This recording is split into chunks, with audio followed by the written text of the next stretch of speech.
Revolutions and rebellions are a staple of fantasy and sci-fi for a good reason.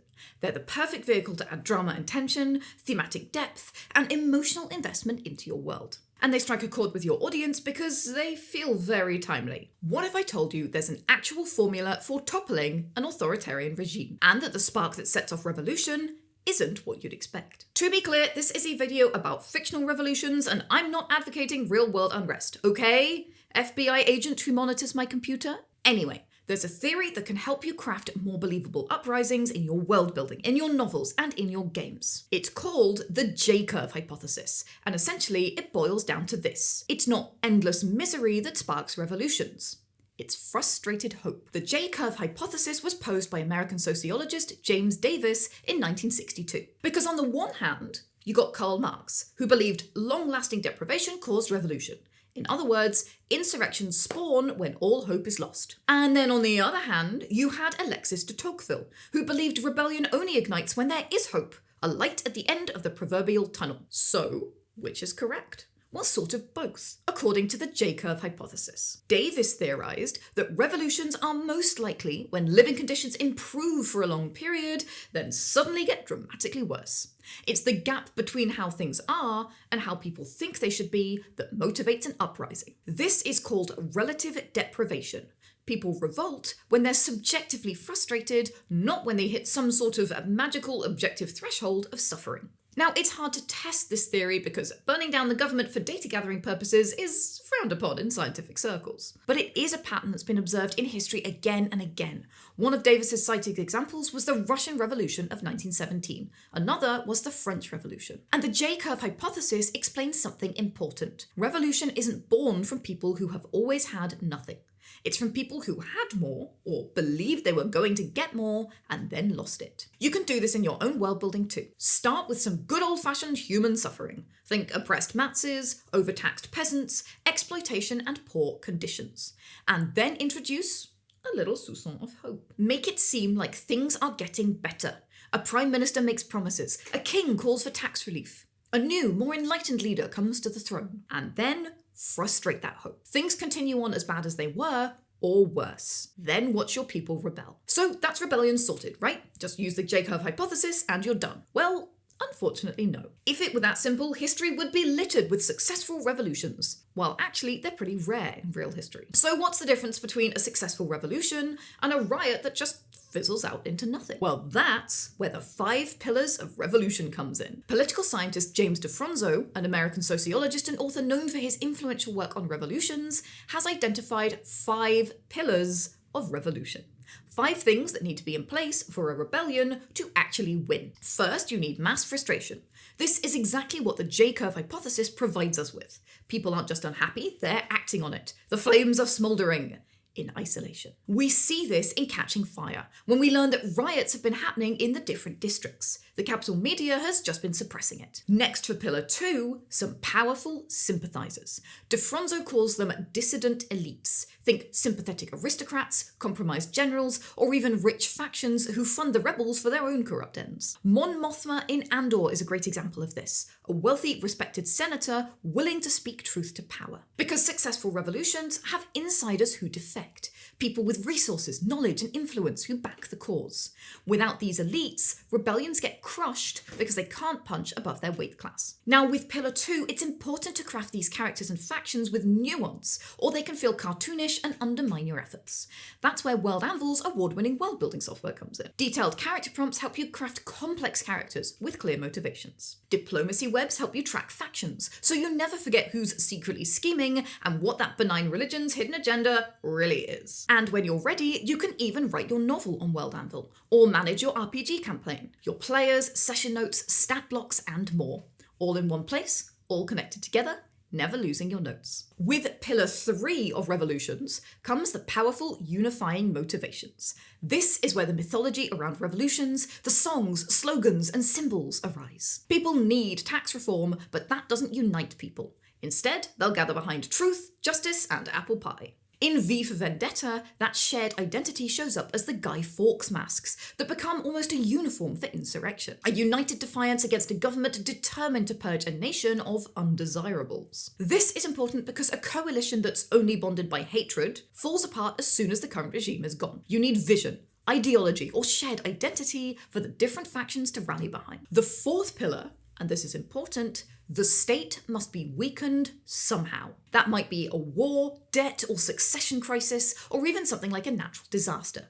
Essentially, you need a crisis that paralyzes state power, and your rebels need to take advantage of it. After Ned Stark's execution in Game of Thrones, the Northern Lords rally behind Robb Stark, and the North effectively declares independence. Under a strong, united nation, that rebellion could have easily been put down. But because of the young and incompetent King Joffrey, and all the factional infighting between the great houses, this rebellion gains a huge amount of ground. This is the moment that the where and when of your revolutionary plan starts becoming very important. Keep track of your rebellion's physical progress and how far they've spread. You can use interactive maps on World Anvil for that. It can also keep track of characters and military resources, so you don't end up with that kind of accidental insta-travel that Game of Thrones Season 8 kept doing. Use timelines to synchronize the events of your regime's downfall and the rise of your rebellion, and use them to create the sequence of events that leads up to your regime's vulnerability. Now that is critical in both RPG campaigns and novels, because you have to foreshadow the regime's crisis.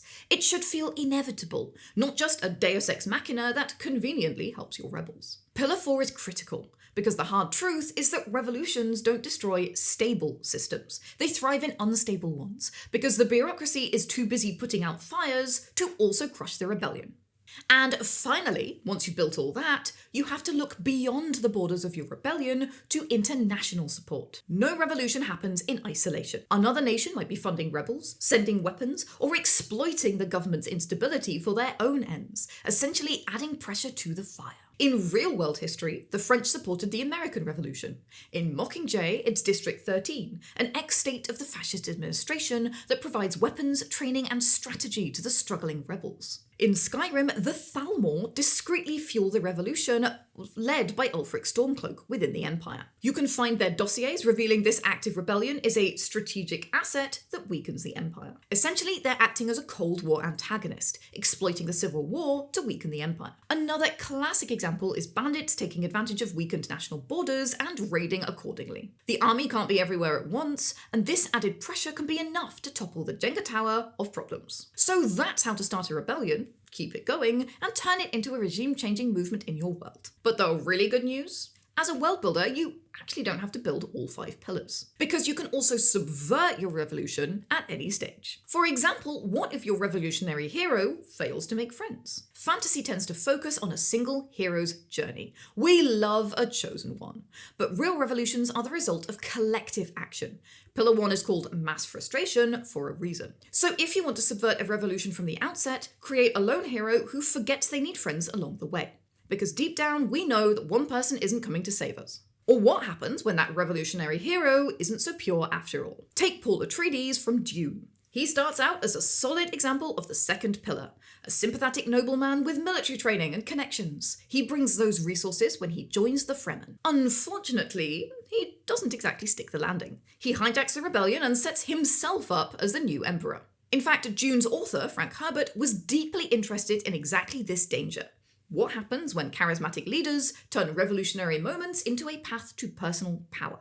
And what happens when your revolutionaries eat each other? I mean, not literally, unless you're writing vampires, but even when a rebellion is working, internal fractures are where your best drama lives. How radical should we be? What kind of reform do we want? Shouldn't we just burn the whole thing down? Different factions need each other, and often hate each other. But if your revolutionaries can't unite under an aspirational mythos, a message of hope, your rebellion will crumble faster than apple pie. These kinds of conflicts will break your readers' hearts and keep them turning pages all the way to the end. And even if your rebellion gets all the way to Pillar 3, gaining momentum and mythos and might, there's no guarantee that a political crisis will happen at the perfect moment. If crown authority is still high and the government has a strong military, your rebellion's gonna get crushed. Or maybe it just runs out of fuel, or guns, or magic supporters. Without external powers providing aid, there may not be the resources and staying power to take down the regime. even if it's weakened. And if your rebellion is successful, you have one more opportunity to complicate that success. Because if there's one thing you can be certain of, it's that people are terrible at planning ahead. The rebellion has triumphed. The tyrant has fallen. But I didn't go to Monarch University, and you have no idea how to do paperwork. So what the hell do we do now? This is where fiction usually fades to black. And it's a missed opportunity. Because in actual history, what happens after a revolution is almost never what the rebels fought for. Take the French Revolution. The monarch falls, the republic rises, and within a decade you have the Terror, factional purges, and Napoleon, a literal emperor of absolute power. It's a new authoritarian regime with better branding. And rebellions and revolutions tend to be followed by periods of chaos, because countries are complex systems, and the new folks in charge have no idea how to make things work. Brian McClellan's Powder Mage trilogy really shines in this space. Tamas is a brilliant tactician who just completed a plan of decades, but now he has to govern a collapsing country surrounded by enemies with a coalition already fracturing. The revolution worked. It's everything else that's the hard part. So that's how you start a revolution. Use the J-curve hypothesis to create frustrated hope. And with the 5 pillars, you can build your revolution to success. Or subvert it along the way. And tell all kinds of fantastic stories. So what rebellions and revolutions has your world building seen? Let me know in the comments, and please like this video while you're down there. And if you're ready to start building your revolution, how about starting with your evil Dark Lord antagonist? Click this video to transform your approach to evil villains and how they oppress your plucky rebels. And I'll see you over there. Now grab your hammer and go world build.